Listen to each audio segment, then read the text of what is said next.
tentang hacking kayak waktu itu lagi gencar-gencarnya kayak OP Israel, OP Malaysia, Malaysia vs Israel gitu. Nah, saya tertarik tuh malah kayak jadi hacker kayak Mas Farid atau Mas Daplan, pengennya jadi hacker di 2004. Waktu itu kalau nggak salah kelas 8 SMP deh. Kelas 8 SMP, saya diajak teman saya kan ke Gramedia. Saya diajak ke Gramedia, terus tadinya mau beli buku Backtrack. Jadi sebelum ada Kali Linux, ada buku Backtrack namanya. Kalau nggak salah harganya tuh 70 atau 60 gitu. Tapi teman saya, dia kayak, man, gue beli buku ini dong, kayak gitu kan. Terus waktu itu cuma bawa duit 100.000 doang kan. Dia terpaksa aku beliin dia buku itu, terus aku ganti buku dari backtracknya, aku taruh, aku ganti buku belajar HTML CSS dasar. Pokoknya bukunya tuh tipis, warnanya hijau. Lupa buatan siapa itu, pokoknya buku itulah. Terus ke kasir deh, jadinya beli yang buku belajar HTML sama yang buku pesanan temen aku. Terus lanjut cerita, karena nggak tertarik di front end dan atau ngoding belajar HTML, buku itu kayak aku taruh aja, nggak dibaca, nggak dibuka juga, kayak ditaruh aja lah. Tapi lama kelamaan kayak sayang juga, kayak nggak dibaca, terus cuma dibeli. Akhirnya di 2015 kayaknya mulai aku baca kan buku itu, aku baca, aku praktekin. Waktu itu masih HTML di buku itu ya, di buku itu masih makanya XML, jadi fokusnya ke XML. Nah, HTML sama XML itu agak berbeda sedikit. Kalau XML itu biasanya yang di Blogspot tuh, kodenya tuh lebih ketat, kayak setiap kode harus pakai huruf kecil kalau XML. Kalau HTML5 kan bebas kita, dan setiap kalau di XML setiap kode harus ada penutup. Kayak patah patah kayak hati gue banget. Terus akhirnya belajar, mulai tertarik di front end, tapi ketika masuk SMK karena ngambil TKJ tertarik juga di server. Jadi kayak bentrok itu, kayak kadang belajar coding front end dan back end, kadang belajar di server kayak terus jaringan dasar seperti topologi, terus kabel UTP, mikrotik kayak gitulah. Campur-campur akhirnya. Campur-campur kelas 11 disuruh guru suruh ikut lomba LKS di kabupaten. Jadi jadi sengaja ambil kelas 11 biar kelas 12-nya lebih fokus kayak gitu. Nah, waktu kelas 11 ikut LKS tuh di sekolah itu nggak ada pelajaran RPL atau apa gitu. Jadi belajar benar-benar belajar sendiri. Nggak ada yang ngajarin sama sekali. Jadi kayak mau bikin apa dari Google, terus lihat School, terus dari YouTube. Benar-benar lama banget waktu itu cara belajarku. Jadi nggak ada yang ngebimbing, nggak ada yang ngarahin. Jadi kayak dilepas aja, suruh belajar sendiri kayak gitu. Nah, saran aja sih kalau kalian belajar sesuatu, tanya ke yang senior harus gimana, mulainya dari mana kayak gitu, daripada nanti progresnya lama, nggak fokus, pindah-pindah. Terus waktu hari lomba itu aku kalah dari 10 peserta ya, yang malah urutan keempat. Waktu itu back end-nya nggak jadi, back end-nya hancur-hancuran lah, login-nya nggak jadi, cuma register aja jadi, sama submit artikel kayak gitu. Terus di kelas 12 pindah ke server kayak main Ubuntu, terus kayak bikin web file, terus apa ya, banyak lah. Terus setelah lulus baru pindah ke coding, bingung kan mau mulai dari mana. Pertama nyoba PHP, Code Igniter, coba-cobanya Code Igniter bisa, udahlah bikin blog biasa bisa. Terus pindah ke Laravel. Laravel bisa, tapi cuma sebatas blog aja ya, bukan website yang benar-benar jadi website yang banyak transaction-nya. Terus udah bisa Laravel, pindah lagi ke Python Django. Waktu itu belajarnya di kelas terbuka, itu ada materi Django di situ.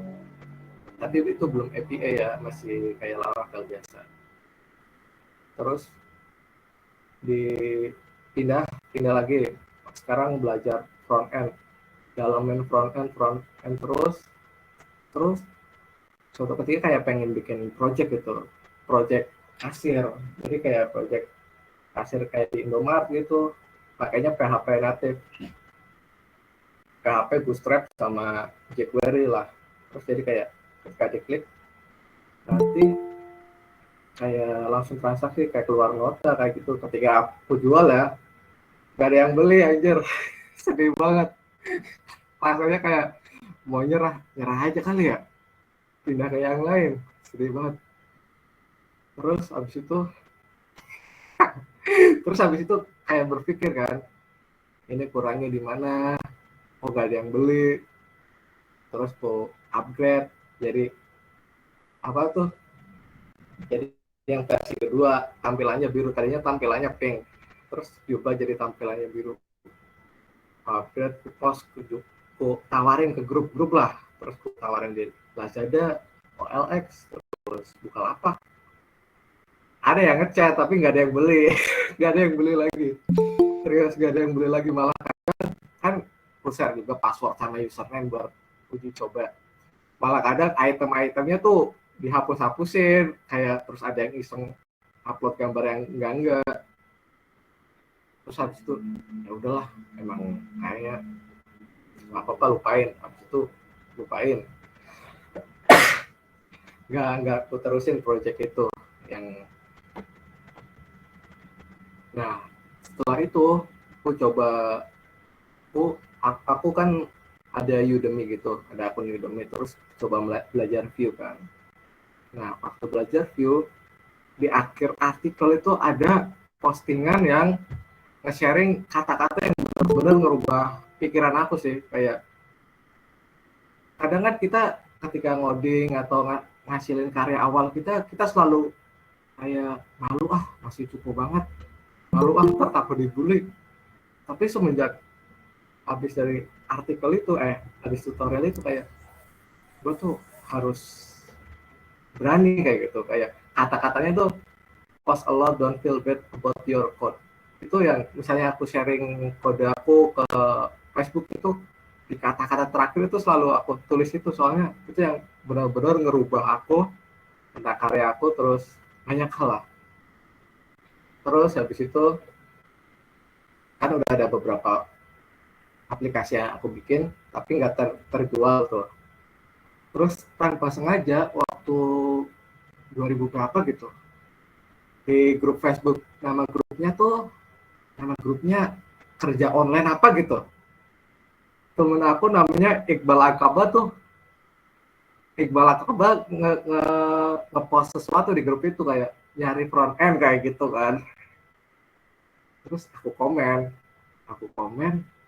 dia, aku nge-add kan, ngechat, bang masih butuh front end nggak kayak gitu. Terus kata dia masih, mana portfolionya.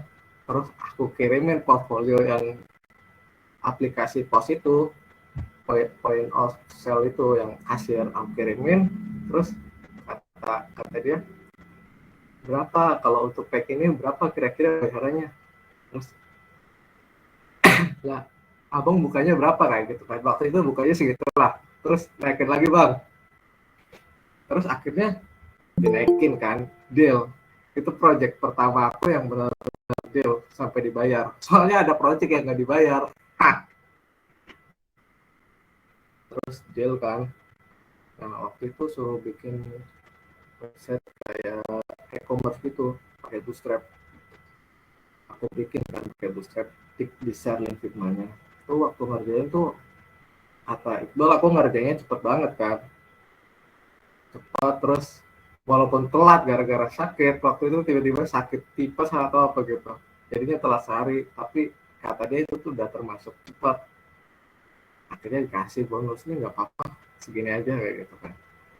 Beberapa minggu dia ngasih project lagi, terus untuk landing page Team Up studionya. Jadi dia punya studio namanya Team Up, sekarang lagi ngebutuhin apa ya namanya, ngebutuhin yang ngebantuin Team Up dia.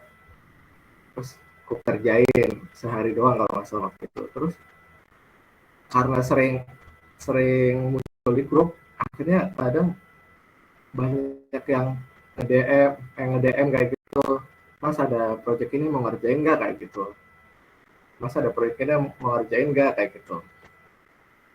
Terus mulai dari situ kayak berkembang terus sharing kadang kalau saya nge-share karya yang walaupun nggak seberapa itu, kadang tuh kayak langsung ada yang ngechat, mas bisa ini nggak kayak gitu. Ya walaupun nggak semuanya deal ya, tapi ada beberapa yang karena nge-share project, akhirnya ada beberapa klien yang datang. Ya kayak bodo amat lah project yang gue share kayak gimana, yang penting gue share sesuatu, berbagi ilmu ke kalian, mau ngebully ya udah, mau enggak ya udah, kayak gitulah. Yang penting kalian tahu kalau gue ini bisa kayak gini, bisa ini kayak gitu. Yang penting orang tahu dulu kalian bisa ini. Kalau kalian nggak show off tentang diri kalian, ya bisa sih gak ada orang yang kayak menghubungi kalian, atau lu bisa ini apa enggak, harus nunjukin dulu kayak portfolio, kayak ngajuin portfolionya, codingannya kalau bisa bikin YouTube juga. Terus ya segitu aja sih untuk flashbacknya berawal dari situ. Terus ada beberapa tips sih dariku, yang kalau misalnya pengen lumayan pintar lah, bukan jago tapi pintar dalam hal front end, terutama CSS. Yang paling penting asli, nggak bohong. Kalau mau pintar CSS, yang paling penting tuh ini, CSS Combinators. Itu CSS yang benar. Jadi gini, ini sebenarnya kelas CSS gini.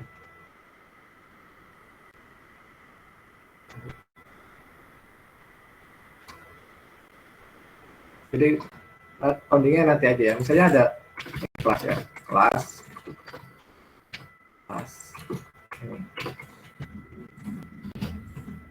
Ya, kalian harus mudeng ini maksudnya apa kayak gitu loh. Itu namanya CSS kombinator kayak gini. Terus misalnya kelas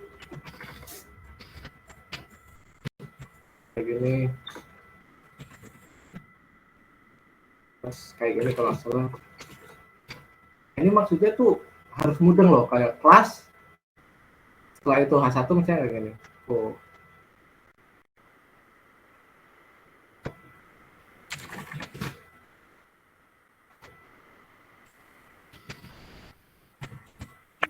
Maaf Mas Asnan, bisa digedein dikit gak?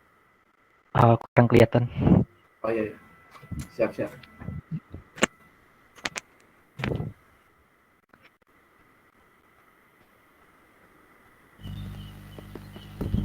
Window-nya juga tolong dibesarin. Oke, makasih.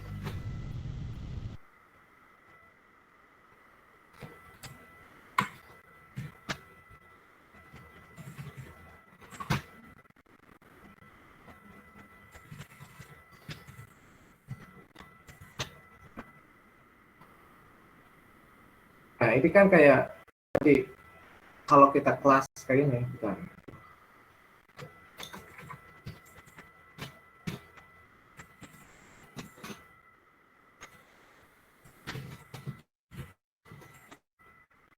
Ini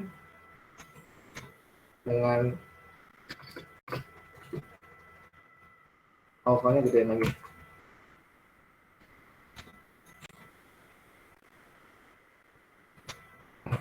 Ini tuh kalian harus ngerti ini maksudnya apa, terus bedanya sama ini, bedanya sama ini.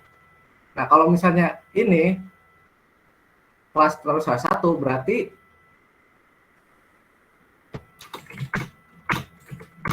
H1 yang di sini yang kena efek, tapi H1 yang di sini nggak kena efek. Kalau ini Terus kalau ini kelas H1, H1 yang ini sama ini tuh kena efek. Kalau ini kelas bintang, ini yang di dalam sini, ini kena efek semua. Dasarnya kalian harus tahu itu dulu sih, kombinator. Terus CSS display ini penting banget juga. Karena kalau saya ngoding front end ya, bentar, aku buka.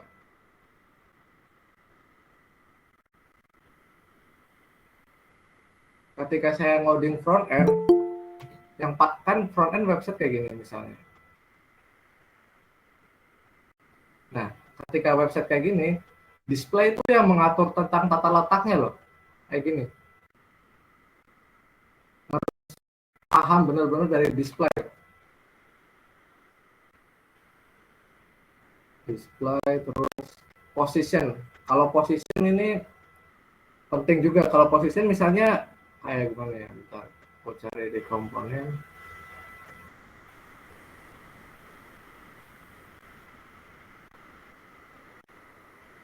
Nah, position kayak gini nih. Bisa kayak gini, ini kayak gini. Jadi di sini di sini di sini elemen atau teks atau apa. Nah, kita mau nampilin teks tertentu seperti close kayak gitu. Nanti kita prakteknya di Tailwind ya. Terus keempat ini transport penting juga. Pokoknya margin dan padding untuk mengatur spacing dan apa tuh spacing gitu antara teks atau antara elemen, terus sesuai dari kelas dan elements. Ini prosedur kelas dan elements ini kalau mau contohnya itu di sini nih. Kita table mana ya? Oke.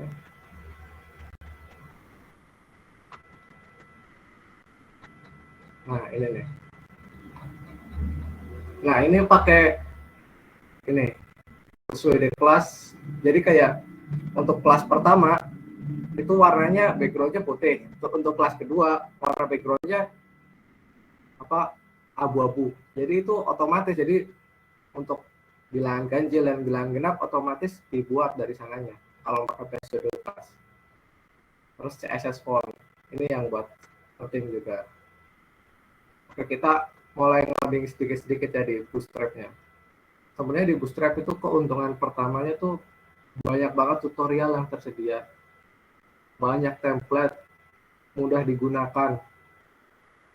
Terus tersedia banyak komponen. Ini kayak form, table, itu komponen. Banyak utilities, responsive, mudah banget pokoknya. Pokoknya beberapa tahun pakai Bootstrap tuh kayak pindah ke CSS yang lain kayak Bluma atau Materialist. Itu kayak ngapain sih? Udah ada Bootstrap juga kayak udah ada modal atau apapun di Bootstrap komplit banget lah pokoknya. Kayak gini nih misalnya praktekin Bootstrap tentang yang tadi tentang ini display. Ini yang sangat penting soalnya display.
Gedean kayaknya deh ini. Ini cukup.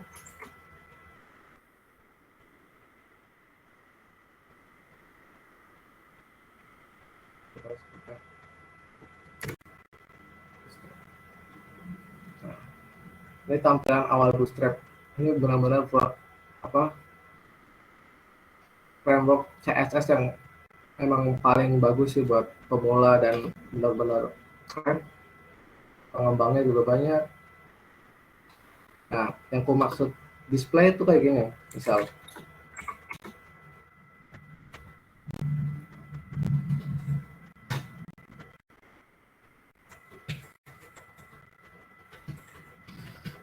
ini berarti di display flex.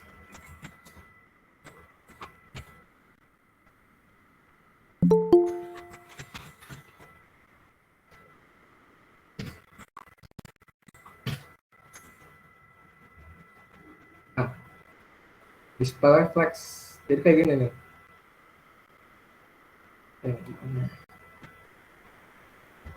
Display flex kayak kan ada beberapa display kayak display flex, ada display inline block, ada grid, ada display table. Nah, itu harus benar-benar dipahami kalau mau jadi front end.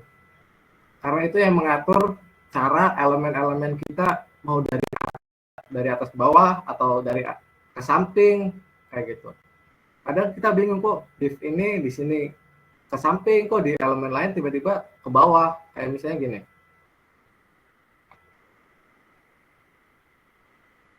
Kita ganti.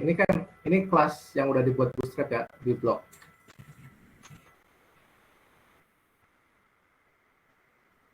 Dia akan berubah ke bawah. Karena dia pakai elemen awal dari div ini adalah blok. Ini elemen div bawahnya blok. Terus karena kita pengennya ke samping, otomatis kontainernya ini kita harus pakai flex.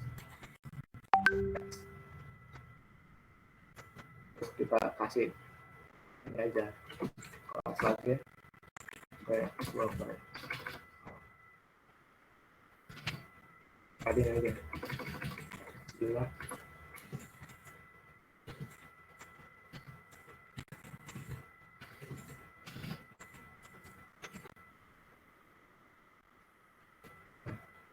Ini kita flex. Kalau flex itu display-nya untuk elemen-elemen child-nya ke kanan. Kalau misalnya kita display block ini, dia bakal ke bawah. Soalnya kalau blok itu kayak gini nih. Kalau blok ini kan ada flex ya. Kalau flex ke kanan kayak gini. Kalau display block ini ke bawah. Nah, kadang kita bikin teks panjang gitu. Kok misalnya H1-nya di atas, kita kayak H1-nya itu nggak nyambung dari teks sampingnya. Kayak gini misalnya. Oke deh, display block-nya.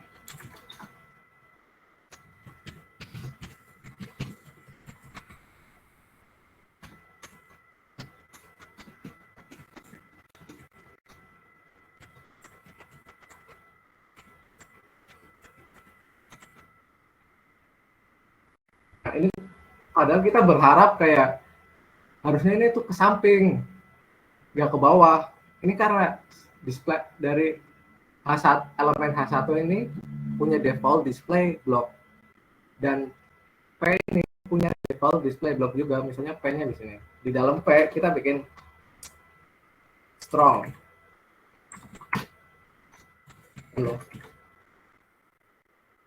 Itu tetap menyatu. Tapi ketika kita kasih displaynya inline, displaynya blok, ini bakal ke bawah. Nah, ini sangat penting banget soalnya kalau kadang kita bingung kok kita berharapnya ke samping, kok malah ke bawah terus kayak gitu. Nah, kita pakainya display, jangan pakai float. Itu pakai display, jangan pakai float kecuali emang bikin artikel yang digambar teks, kanan teks, kiri gambar, kayak gitu baru pakai float. Tapi kalau sebaiknya pakainya display, itu biar kita gampang juga untuk responnya kayak gitu. Makanya ini display. Nah, misalnya untuk apa itu kayak position tuh maksudnya gini. Nah, ini kita lah ya. Paddingnya kayaknya 5. Backgroundnya mari ini kita bikin orang aja.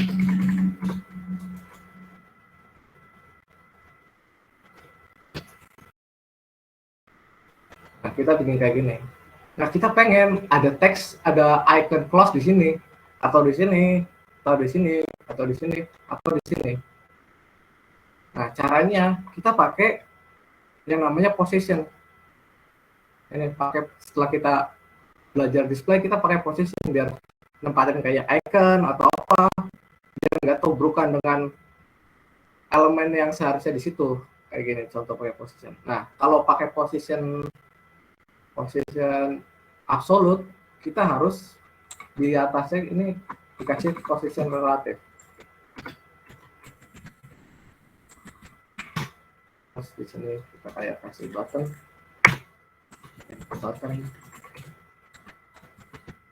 X ya, kasih kelas position relatif absolut.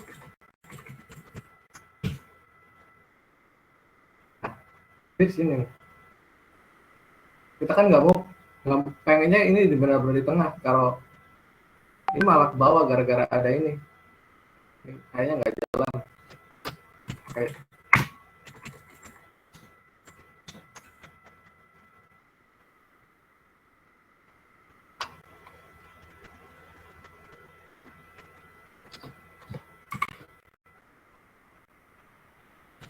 style ya. Oke, ininya kasih top.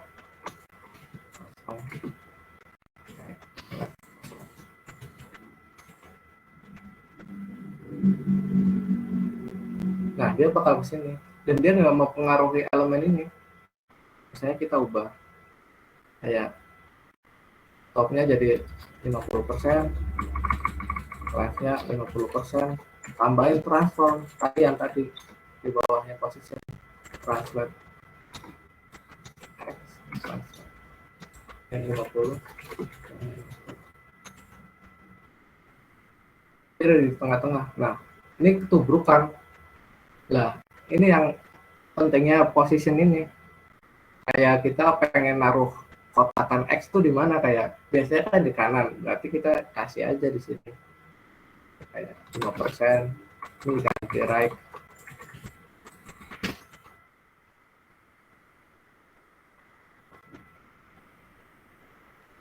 Ini gak usah pakai ini.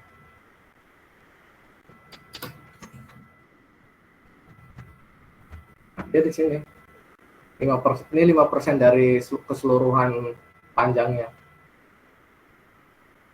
Terus untuk margin dan padding itu kayak ini paddingnya ini dari atas bawah ini segini kayak 5 bawaan dari bootstrap. Setelah itu pindah ke bootstrap, mudah pokoknya pakai bootstrap itu benar-benar sangat mudah lah. Banyak komponennya yang kayak misalnya backend pindah ke frontend pasti pakainya bootstrap pertama kali, karena banyak juga yang masih pakai bootstrap kayak WordPress ini kebanyakan bootstrap, dan banyak juga klien dari Indonesia yang masih pengen pakai bootstrap, terutama bootstrap 4.5 ya atau 4.6. Kalau saya sendiri jarang pakai bootstrap 4.6, bootstrap 5 yang terbaru. Seringnya pakai bootstrap 4.5, soalnya bootstrap 5 itu udah, kalau nggak salah udah menghapus jQuery-nya, sedangkan masih butuh banget jQuery. Sebenarnya bisa sih ditambahin, tapi pakai 4.5 aja lah.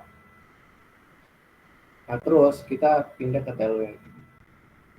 Pertama-tama disuruh pindah ke Tailwind itu gara-gara Iqbal Akaba juga. Jadi kayak dulu suruh nan pakai belajar Tailwind kayak gitu kan. Kenapa emang? Padahal kan enakan bootstrap udah di mana-mana lah.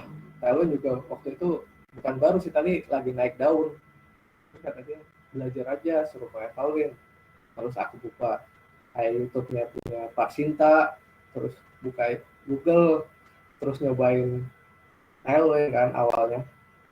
Itu kayak anjir ngapain pakai Tailwind kayak gini, ini udah kayak CSS native, bener-bener kayak bukan framework, kayak ngapain pakai Tailwind, mending CSS native sekalian dah daripada pakai Tailwind kayak gini, terus installnya ribet banget lagi, kayak error-error.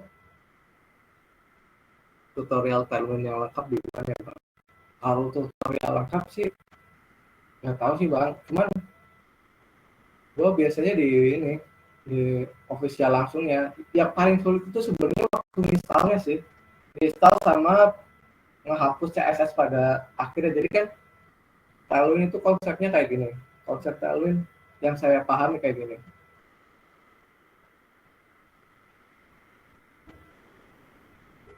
Tailwind kayak nyediain beberapa file. Pertama kita kita init dia namanya, sekalian aja praktek ya, sekalian praktek. Kayak misalnya gini, pertama harus punya Node.js juga, benar-benar harus punya Node.js. Karena makanya npm install Tailwind, saya udah install. Terus kayak gini, installation. Nah, pertama ini npm install Tailwind.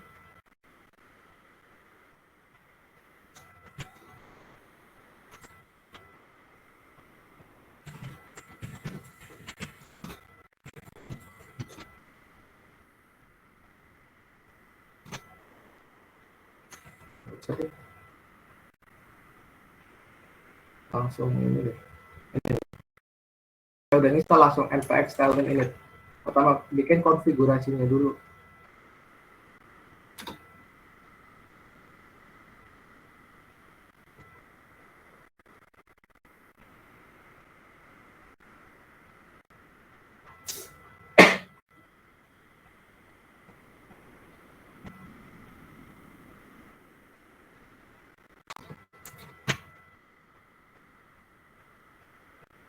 Ini internetnya agak lemot.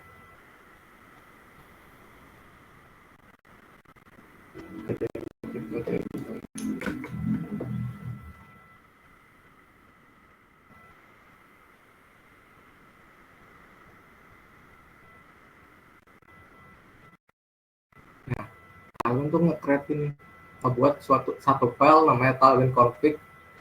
Yang dari Tailwind config kita kayak ngedefinisikan dulu kelas-kelas bawaan kita.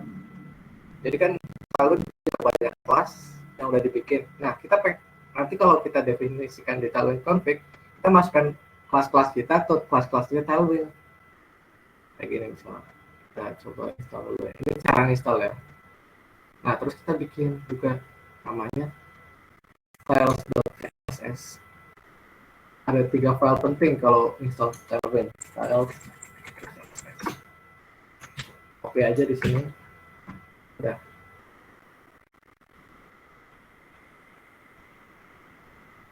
Ini kalau misalnya kan nanti ini untuk build-nya ini.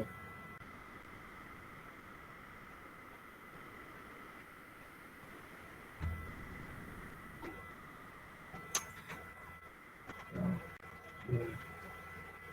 Untuk build-nya ini. Nanti kita buka filenya. Jadi yang pertama kita ambil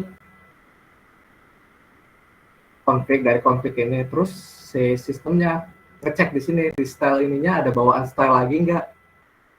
Kayak kita tulis style, bikin di sini Tailwind. Ini terserah ya namanya. Ini biar gampang aja.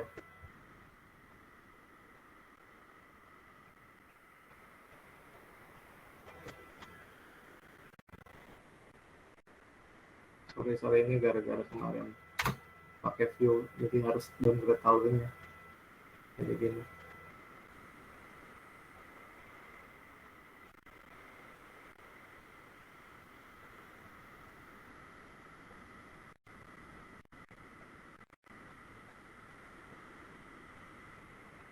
Atau lagi sambil nunggu ada yang mau ditanyakan? Nah, file Talun itu benar-benar banyak banget. Bentar. Kalau mau kode editornya. Nih,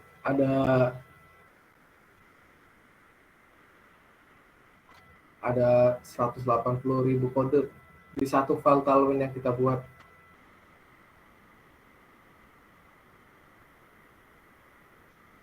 Nih. Jadi kayak agak lemot gitu. Kalau buka Talun pertama kali. Jadi ini berbeda banget dengan Bootstrap. Kalau Bootstrap kan setiap komponen udah disediakan. Kalau kita di Tailwind setiap kelas itu disediakan. Jadi kita menakbar elemen HTML kita. So gini, kita coba sedikit.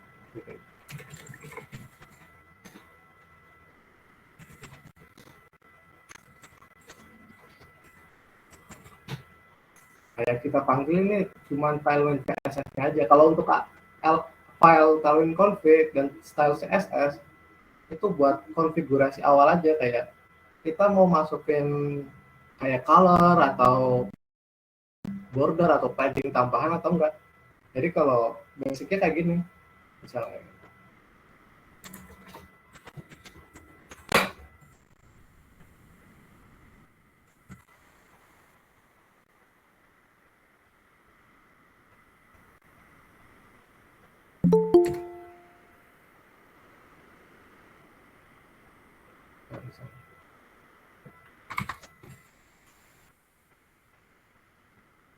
Ini kita udah pakai Talun.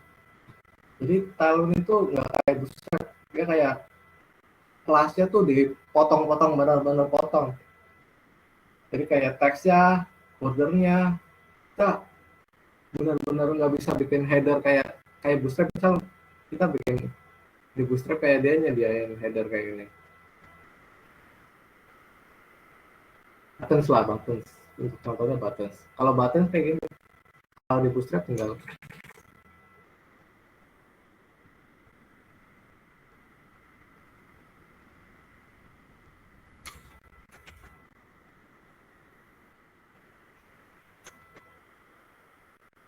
ini Bootstrap. Kalau bikin Bootstrap bikin buatan di Bootstrap tinggal kopas ada PTN primary kayak gini. Kalau di Tailwind kita harus bikinnya tuh kayak gini. Button, terus pas. Kita mau buttonnya itu warna apa? Maksudnya backgroundnya. Kalau kita definisikan dulu backgroundnya pakai BG red, misalnya red 400 itu kayak ketebalannya. Berarti ini latar belakangnya backgroundnya merah. Terus warna teksnya apa? Teksnya misalnya teks kira 200. Nah, berarti warna backgroundnya merah, teksnya 200. Warnanya kiranya 200. Terus paddingnya berapa? PX itu padding kanan dan kiri ya. PX-nya 5. Terus PY-nya 3. Primary, misalnya primary. Jadinya kayak gini.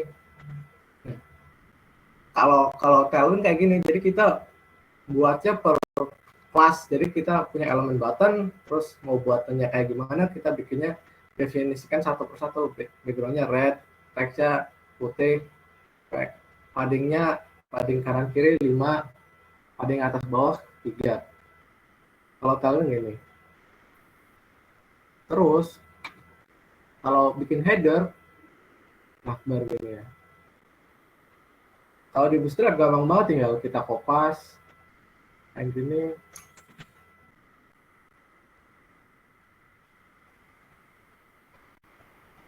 Kayak gini. Aja di header. Nggak perlu ribet-ribet nulis kode atau apa gitu. Nah, kalau di Tailwind kita harus benar-benar mulai dari nol, kayak bikin kodenya, terus bikin komponennya, sebenarnya ada beberapa yang udah jadiin komponen sih, kayak beberapa web yang sengaja ngasih komponen-komponen gitu, ada yang berbayar, ada yang gratis. Keenakan di Tailwind tuh salah satunya gini, kalau kita kan kalau pakai Bootstrap kan harus bikin CSS lagi untuk ngatur background ininya nih, background dari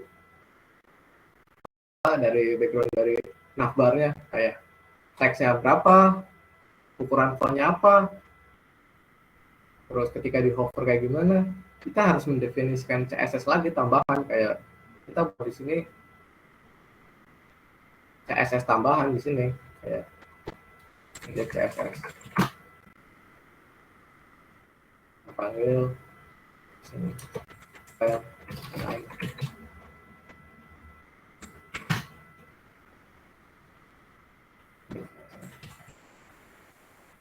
kita cari nav ya, pas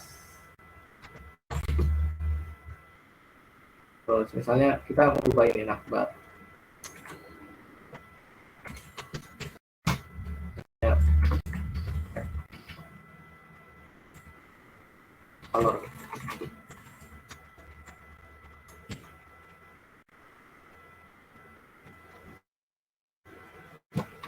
important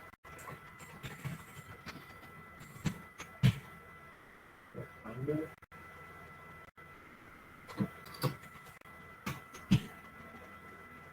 Nah, udah. Kalau Bootstrap kayak kadang kita bentrok, kayak apa yang didefinisikan sebelumnya sama Bootstrap, apa yang kita tulis lagi untuk mendesain yang link-link kayak gitu. Kalau di Tailwind enggak, dia kayak kita bikin dari awal maunya apa kayak gitu. Jadi Tailwind kayak menyediakan kelas-kelasnya gitu, menyediakan kelas-kelas yang ada. Nah, kenapa pindah ke Tailwind? Nah, itu si Iqbal Hakama join tuh, itu yang benar-benar berarti banget di front end developer kok, karir tuh. Kalau di Tailwind enaknya gini, misal kayak misal kita desain website, orang pengen desain website itu kadang ngasih link Figma atau ngasih apa gitu, warnanya mau, mas warnanya merah ya, merahnya ini, untuk teks ini, terus untuk paddingnya segini, nah barnya warnanya ini. Nah, enaknya di Tailwind kita walaupun kita ngedesain dari awal, kita nggak perlu buat CS kayak gini, jadi kita definisikan dari awal dulu di sini nih, untuk definisikan colornya biar di sini. Di sini nah, color mana ya,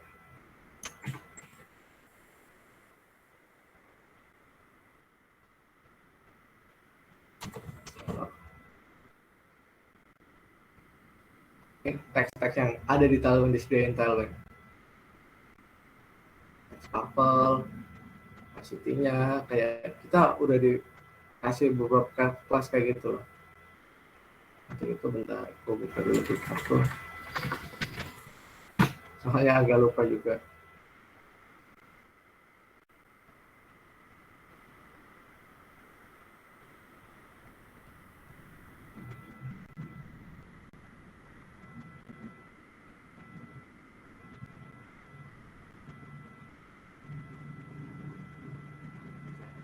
Extend ya, di extend.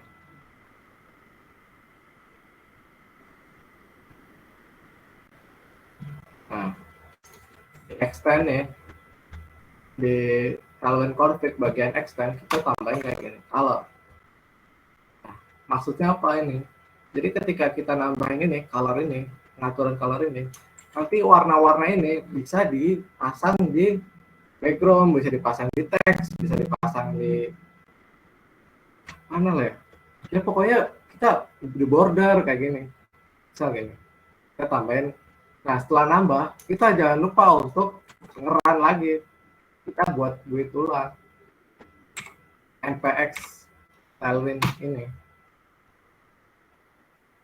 Karena kalau nggak kayak giniin, style sini, yang Tailwind CSS ini, nggak akan diperbarui.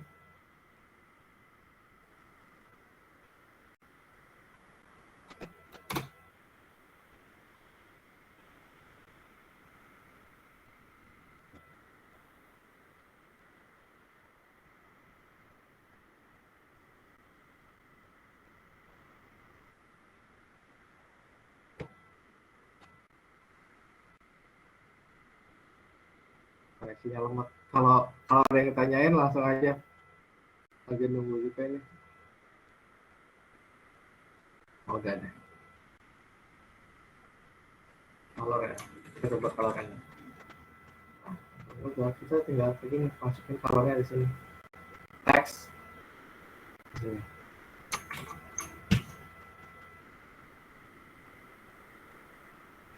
Nggak terlalu jelas. Pakai yang ini. Ya.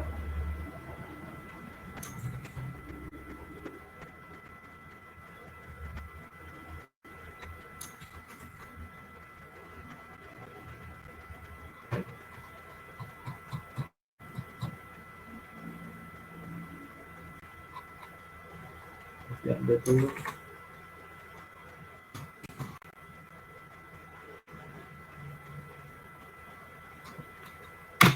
Sorry. Enggak bang, tadi lo gue ceritain bang yang project pertama kita yang dari grup Facebook terus pindah kemana-mana, terus kita bikin kayak Upwork gitu, bukan Upwork ya, kita bikin apa tuh bang, Fiverr, aplikasi website kayak Fiverr. Walah. Makasih banget udah ngajak gue, Iya. makasih bang. Iya, apa sih?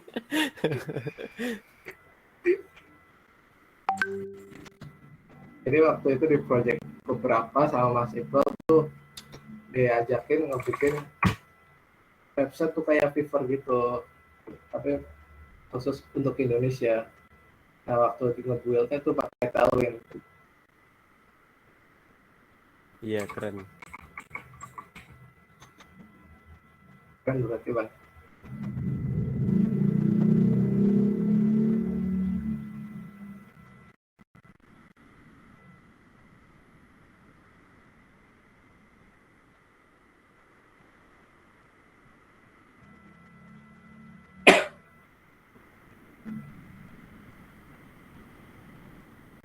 Coba running pakai terminalan.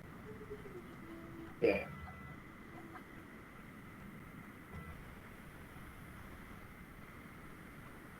Udah ini. Baru 30 detik lama banget. Lama banget.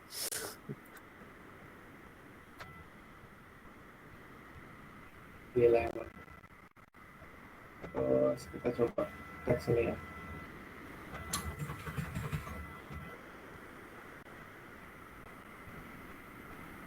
Taruh dulu.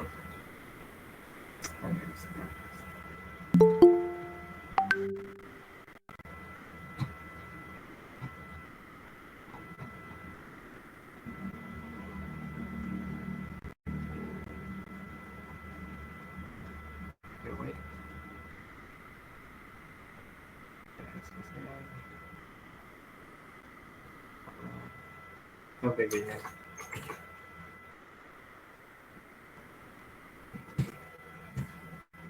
Jalan ya. Pas aja langsung dari sini.